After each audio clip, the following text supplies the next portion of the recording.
My name is Luna, and all my life I believed that magic was the key to everything I wanted, because I was born with more hunger in my heart than power in my hands. And every spell book I read told me that witches like me could shape fate if we were brave enough to bleed for it. So I spent years chasing a dream that should have remained a warning, and I convinced myself that if I could bind the Vampire King to me with a mate bond spell, I would finally matter in a world that had forgotten me. I always believed I was meant for more than the small life I was given. And maybe that is why I became a witch who spent every night reading old books filled with forbidden spells and dangerous symbols, because I wanted power, and I wanted someone powerful to stand beside me, and somewhere deep inside me I wanted the Vampire King, Aren, a creature older than every kingdom, stronger than every storm, colder than every winter, and I kept telling myself that if I learned the right magic, I could make him mine, even if his vampire soul did not want me. So I found a spell, a terrible spell, a forced mate bond spell, a spell no witch was supposed to use because it tried to twist destiny and twist soul threads and force a vampire king to love someone he did not choose. But I thought I could survive it. I thought I was strong enough. And I thought I deserved Aren's power and Aren's throne and Aren's immortal love, even if it wasn't real. When the night came, I dragged Aren into the ritual chamber, and even though he was chained with silver that glowed with magic, he did not look afraid. He did not even struggle. He only stared at me with those cold vampire eyes that made my breath shake. But I told myself, none of that mattered, because soon the mate bond would make him love me, and he would kneel for me, and he would belong to me forever. I stood in the center of the stone room, and the purple fire from the candles made shadows twist around my feet, and I lifted the obsidian knife with my hand shaking, and I whispered to myself that I was finally going to claim the Vampire King. I was finally going to have someone stronger than anyone else tied to my soul, and no one could take that away from me. I cut my palm, and the blood dripped onto the runes, and they lit up like burning stars, and I felt the mate bond magic rise around me like a storm, and the air became thick, and my heart pounded so loud I could hear nothing else, and then the magic struck Aren's chest in a bright flash that filled the whole room. For one heartbeat, I thought I had won. But then everything broke. The magic hit Aren's vampire blood, and instead of sinking in, instead of obeying me, it recoiled like a wild animal, twisting and screaming and ripping itself out of the circle, and I felt pain shoot up my arms as the runes cracked, and I screamed because I could feel the spell slipping away from me, tearing itself free, escaping me, choosing something else. And then, with shocking force, the mate bond magic flew out of the room, out of the castle, out into the world like it was searching for the true person it belonged to, and I stood there, shaking, covered in ashes and fear, and I understood too late that vampire bonds do not obey witches, they obey fate, and fate was not on my side. I felt the magic latch onto someone far away, someone I had never met. Someone soft and human and mortal, a girl named Ella, and I felt my whole stomach twist when I realized the mate bond had chosen her, not me, and the bond wrapped around her heart like she had been waiting for it her whole life, and I hated her instantly, even though I had never seen her face. The spells snapped back into the chamber like lightning, and the backlash burned my hands black, and I fell to my knees as the pain hit me everywhere. And in that same moment, Aaron's silver chains shattered like dust in the wind, and the Vampire King stepped forward with slow, ancient power that made the whole room freeze. But he did not look at me. He looked far away, like he was looking through walls and forests and miles of land, like he could suddenly feel Ella's heartbeat calling to him, pulling him, choosing him as the true mate the magic had been searching for. "She is alive," he whispered, and the sound of his voice made something inside me break, because he said it softly, like the words meant something to him, like Ella already mattered to him more than I ever could. "No," I whispered, clutching my burning hands. "The bond was for me. It was supposed to be mine. I used the spell. I tried to force it." But Aaron finally turned his cold vampire eyes toward me, and there was no fear in them, no confusion, no weakness, only the truth, the old truth that vampire kings never hide from. "You cannot force destiny," he said in a low voice that felt like a blade sliding into my chest, "and you cannot claim a bond that was never meant for you."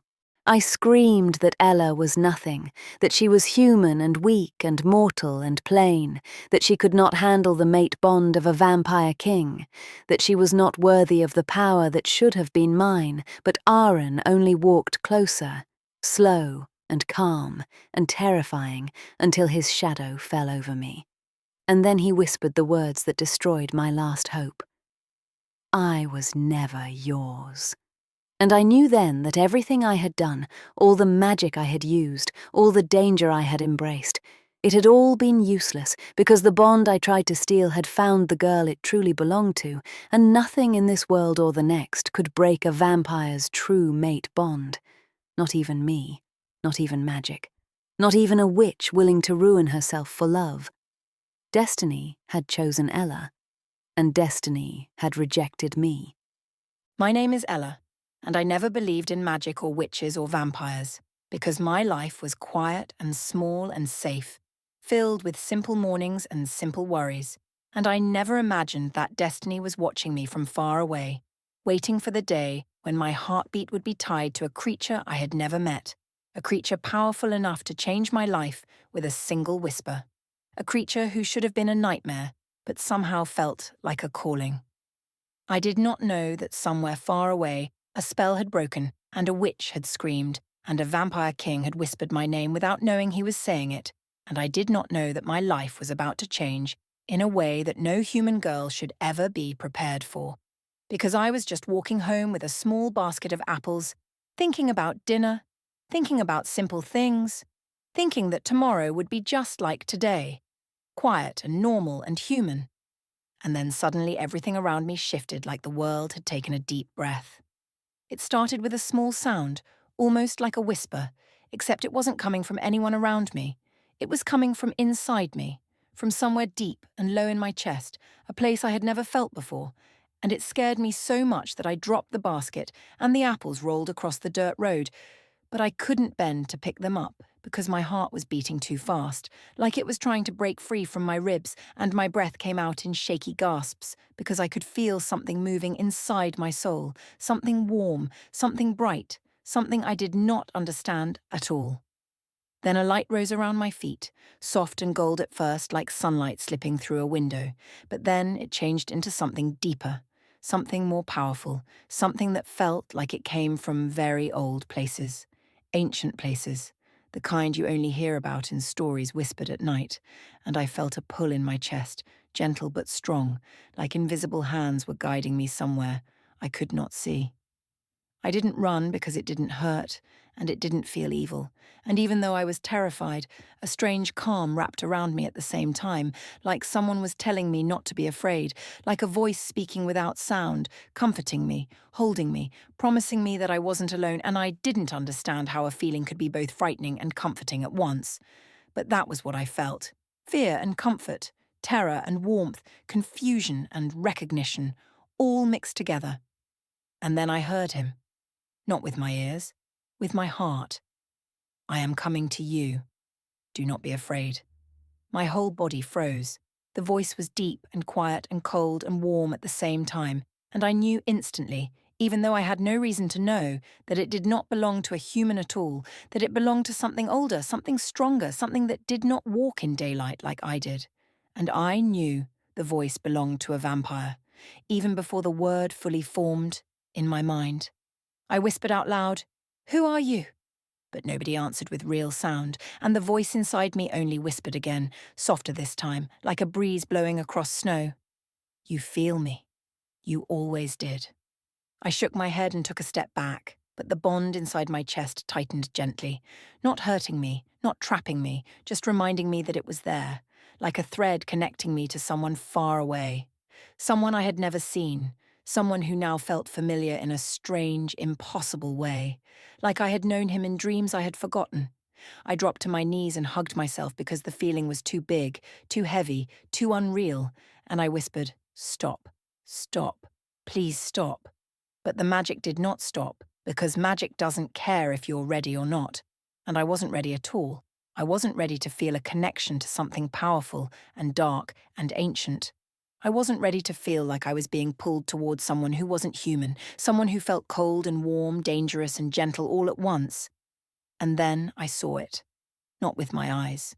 Inside my mind. A flash. A figure. A man with black eyes and a face carved like stone and a presence that made my whole body tremble. And even though the image lasted only a second, I knew it was real. I knew I had seen the Vampire King, the one the bond had chosen for me, the one who was connected to me now, the one who whispered inside my chest. And it terrified me, because I didn't know him, because he was powerful, because he was not human, because he felt like a storm wrapped in darkness. But the worst part, the part that made my stomach twist, was that I didn't just feel fear. I felt something else, something warm, something soft, something like longing. I didn't want to feel that. I didn't ask for this. I didn't want a vampire mate bond. I just wanted my simple life back. But the bond does not care what I want. It chose me. It wrapped itself around me like a second heartbeat. And as the magic faded, and the light dimmed, and the voice inside me went quiet, leaving me alone on the dirt road with my scattered apples and shaking hands, I realized something that made my whole world shift. Whoever he was, wherever he was, the Vampire King was coming. Not because he wanted to, not because I asked him to, but because the bond between us was real and deep and ancient, and now it was pulling him toward me with a force no witch, no magic, no wall, and no fear could break.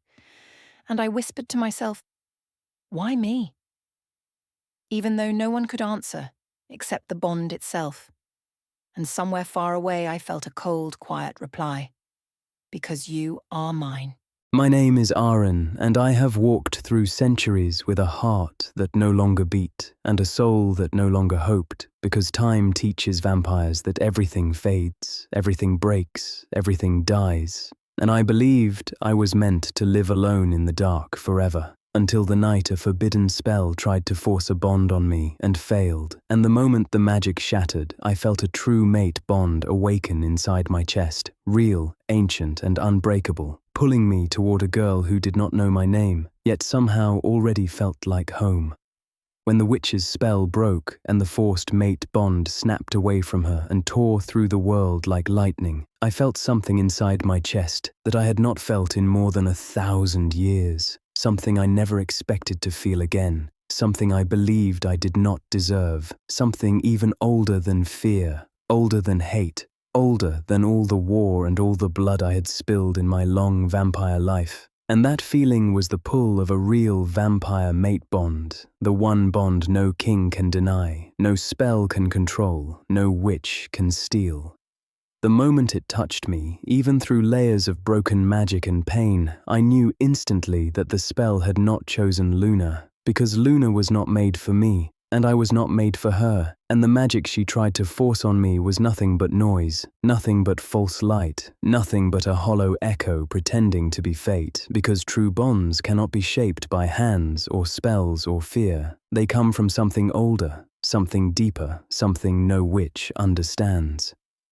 I stood in the center of the ritual chamber while Luna screamed and the runes burned and the chains fell from my wrists like they were made of dust, and I did not look at her, because she was no longer the center of this night, no longer a threat, no longer anything at all. She was only a shadow behind me, and my attention was pulled somewhere far, far away, like my soul had turned toward a light it had been searching for across centuries. I felt her, a heartbeat, soft, human, warm, It shook me so hard I stopped breathing even though I do not need air, and I closed my eyes because the sensation hit me like a wave of heat and cold mixed together, and I could feel her fear, her confusion, her trembling strength all reaching me through the bond even though we had never met, never touched, never spoken, and it made something deep inside my ancient chest crack like stone breaking open. I whispered, "She is alive." Because those were the only words that made sense, the only truth in the room, the only thing that mattered in a night filled with lies and broken magic. And when I said it, the bond pulled tighter, like she had heard me even across miles, like our hearts had spoken to each other and recognized something old between us. Luna screamed that the bond belonged to her, that I was supposed to love her because she had cast the spell, because she had bled for me, because she had worked for months to trap me, and I looked at her finally, slowly, with all the calm, cold truth of an immortal creature who had lived too long and seen too much to be fooled by desperation. "You cannot force destiny," I told her, and my voice was quiet but sharp, like a blade sliding through silence. And I watched fear fill her eyes because she finally understood she had awakened something she could not control, something she could not break, something she had no power over because fate does not bend for witches and vampires do not kneel for lies. Inside me, the bond pulsed again, a small heartbeat. Ella, that was her name. I felt it through the thread of light wrapped around my soul. She was afraid. She was confused. She was alone. And the truth that struck me then was harder than any wound I had ever taken in battle. A human girl had just felt the pull of a vampire king, and she had no idea what I was, who I was, or why her heart suddenly beat in time with a creature born of darkness. I should have been angry. I should have broken the bond.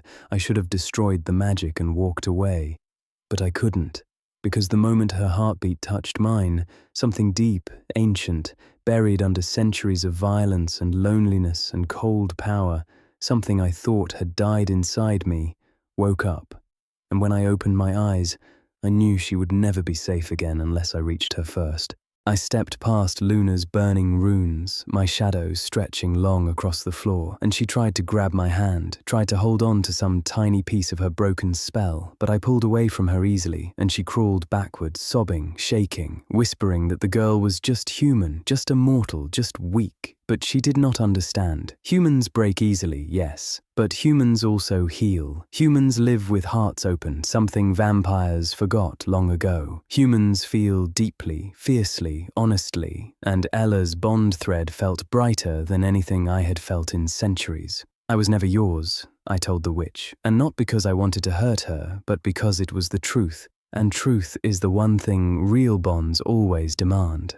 The air around me thickened with old power as the bond pulled again, harder this time, trying to guide me, trying to drag me toward the girl fate had chosen, and I let it, because for the first time in more years than I could count, I wanted to follow something instead of fighting it.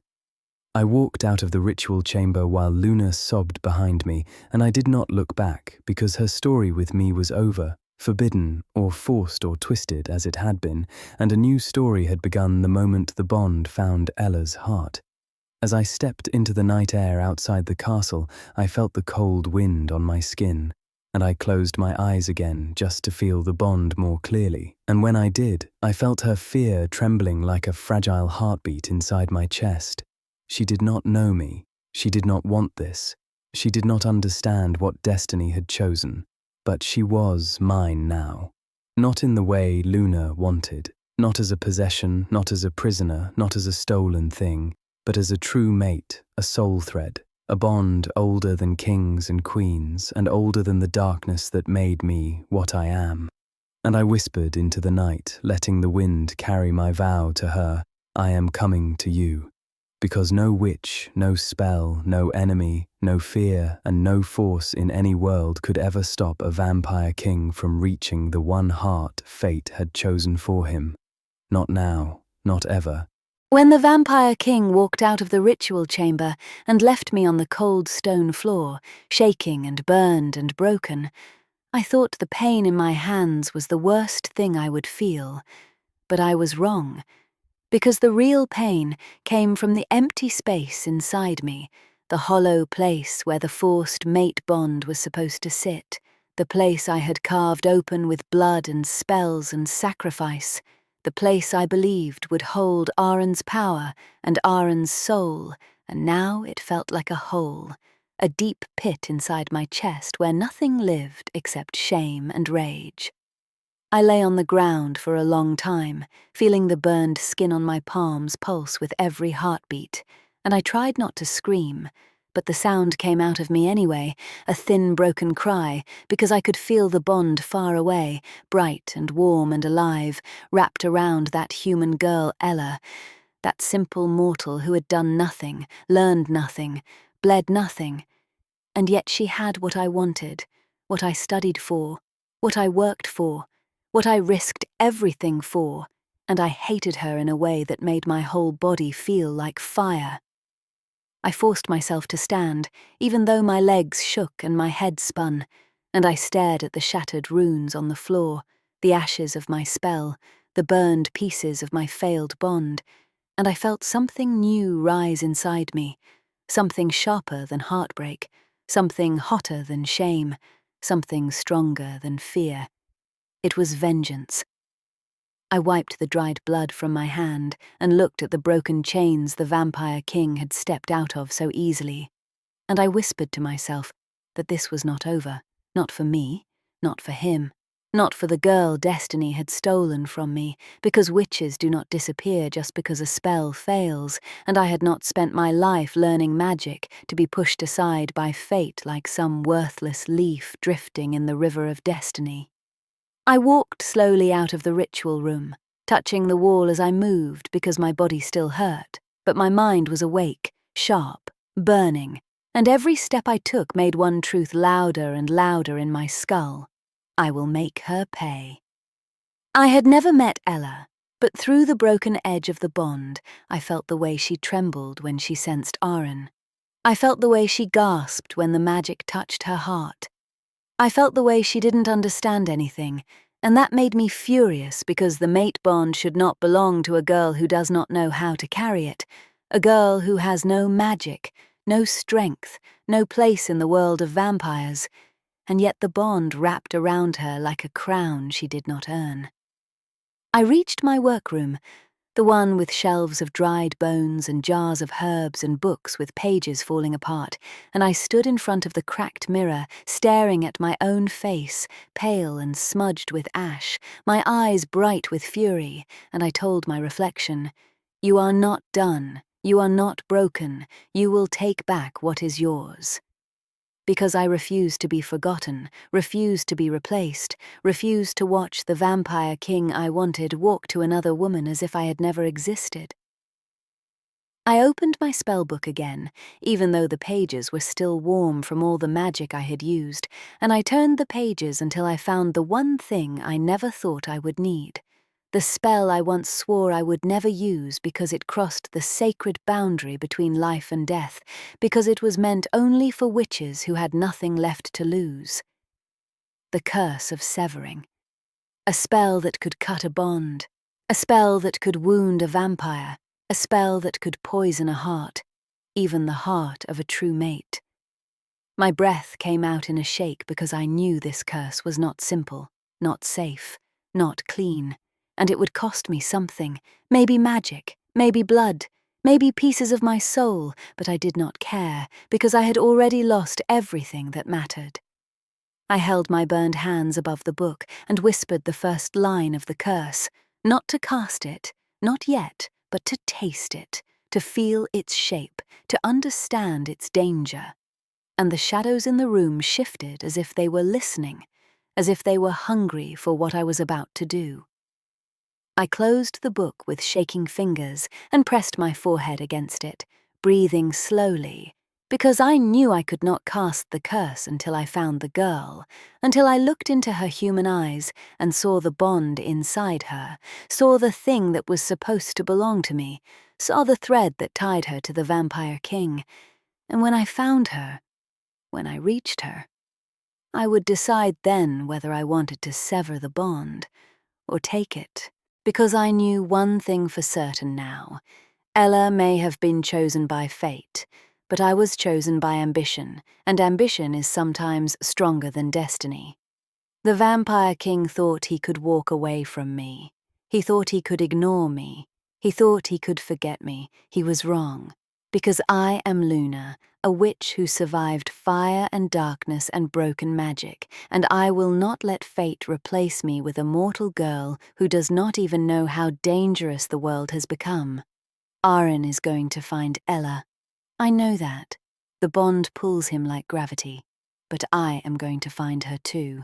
And when I do, only one of us will walk away with the Vampire King's heart. I did not sleep the night the magic touched me, because every time I closed my eyes, I felt that strange pull inside my chest, that deep, warm thread connecting me to someone I had never seen, someone powerful and ancient and frightening. And even though I curled into my blanket and told myself it was all a dream, that I had imagined the light and the voice and the strange feeling of another heartbeat brushing against mine, the bond inside me kept whispering softly, like a memory I had never lived but somehow still remembered. All I wanted was to be a normal girl again, the kind who woke up to sunlight and chores and simple worries. But when morning came, the air outside my window felt different, heavier, like the day was waiting for something terrible and beautiful at the same time. And when I stepped outside, my chest tightened again because the bond tugged gently, like a hand closing around mine. He was getting closer. I felt him long before I saw him, felt him the way a forest feels thunder before the storm breaks, and I knew the Vampire King was walking toward my village, drawn to me by something older than either of us. Something I didn't ask for, something I didn't understand, and I stood in the middle of the path with shaking hands because I didn't know if I wanted to run or hide or fall to my knees. Then the wind changed, and he stepped out of the shadows. He didn't walk like a man. He moved like night itself unfolding. Tall, dark, quiet, cold. A creature carved from old stories and older dangers. The Vampire King, Aarin. His eyes found me immediately, like he had known where I was long before he arrived, and just the weight of his gaze made my knees weaken because looking at him was like staring at the edge of a cliff. Dangerous, beautiful, terrifying, and yet I couldn't look away. He stopped several steps away, giving me space as if he knew I might bolt, and for a long moment neither of us spoke, and the only sound was my rapid breathing and the slow, steady silence of his unnatural stillness. Then he said my name. Ella. The sound nearly broke me. It wasn't loud or commanding. It was soft, almost careful, like he was afraid of frightening me, which made no sense because everything about him was frightening, from the way his eyes glowed slightly in the shadows to the way the wind seemed to bend around him, but hearing my name in his voice felt like a truth being spoken inside my bones. I swallowed hard, my voice barely working. You're real. Yes, he said quietly, and you feel the bond. I know you do. I looked away because it was the only way to keep myself from trembling harder. I didn't ask for it. He took a slow breath, even though vampires don't need breath at all.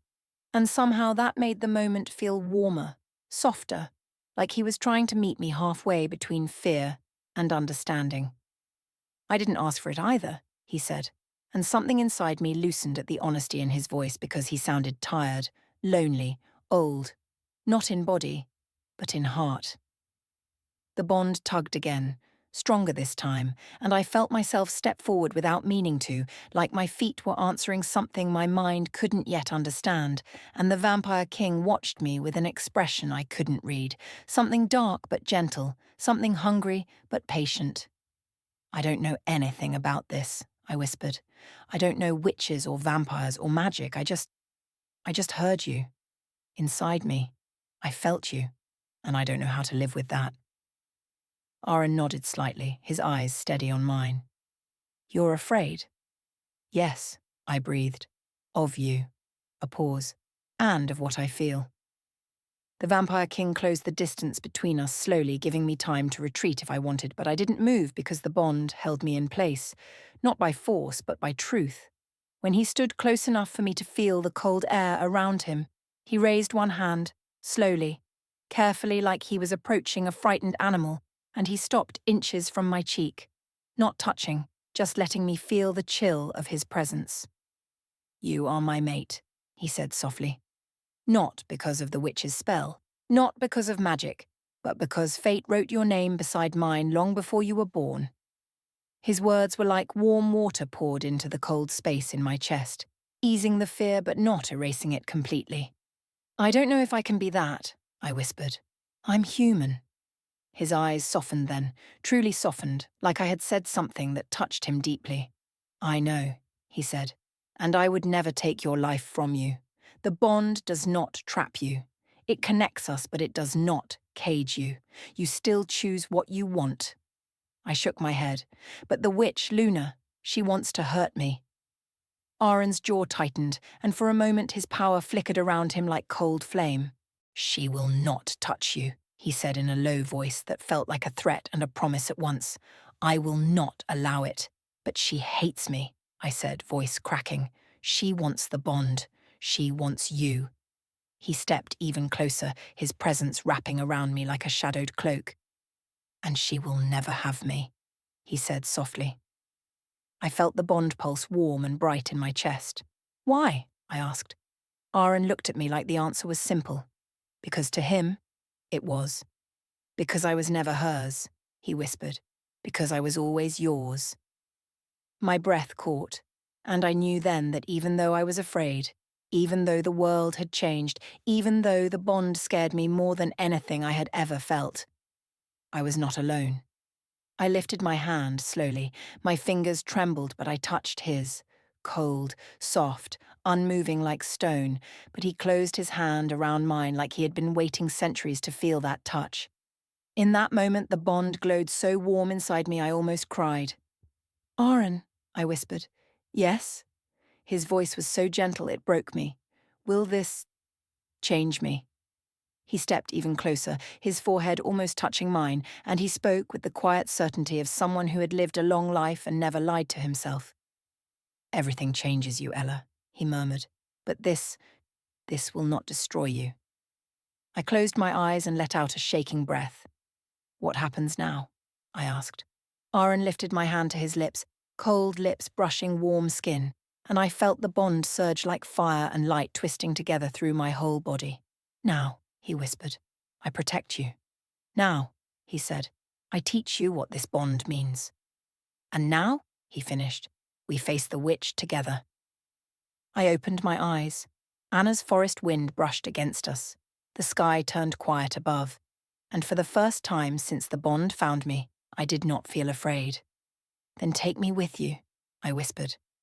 Aaron nodded once, slowly, reverently, like I had given him a gift no spell could ever create. "As you wish," he said. He wrapped his cold hand around mine, the bond humming bright and steady between us, and together we stepped into the shadows of the trees, walking toward a future filled with danger, magic, and fate, but walking together, not apart.